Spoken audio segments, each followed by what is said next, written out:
Венко Филипче утре во собранието, освен неговите мерки, ќе го дочекаат измени на Законот за заразни болести, со кои ВМРО ДПМН, Алијансата за албанците и Алтернатива, како и Левица, бараат измени на истиот закон и формирање на специјална комисија за COVID-19. Измените со пратенички потписи влегоа во Собраниската архива.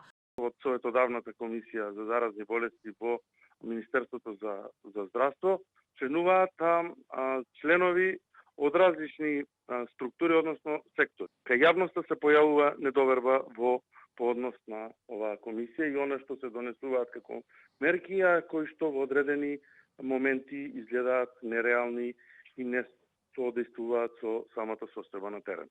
Од опозицијата од албанскиот блок пак не го спорат постоењето на актуелната комисија за заразни болести. Велат нека се занимаваат со други заразни болести, но за коронавирусот одлуките им биле политички. А ние мислиме дека ситуацијата е сериозна и треба посериозна комисија да се занимава, да дава предлози и да ја разгледа ситуацијата со COVID-19. До сега сме имале случаеви и наши дилеми дека постоечкава комисија само работела по потребите на дневната политика и донесувала ставови и предлози по потреби на дневната политика. И дека опозицијата бара нова комисија, а лидерот на ВМРО ДПМН Христијан Мицковски преку Фејсбук ги обвини членовите дека се богатат на грбот на здравието на граѓаните. Првиот човек на комисијата со отворена порака до Мицковски и опозицијата ги чека нив и нивните членови на состанок на комисијата да му ги образложат нивните мерки уште во среда. Вели во комисијата секогаш имало професионалци, а тој бил член и во времето на ВМРО ДПМН. Порачува дека оставка треба да си поднесат како што вели тие што бараат од него, а за сите мерки комисијата имала и конкретни образложенија.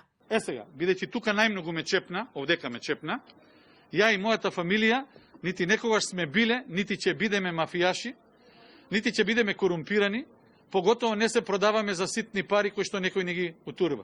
Ако некој треба да поднесе оставка, треба да ни аргументира зошто да поднесеме оставка. Нека дојде меѓународна комисија за тоа да го провери. Ама не дозволувам ни ја за себе, а ни за сите овие луѓе. Ние сме поштени како солза.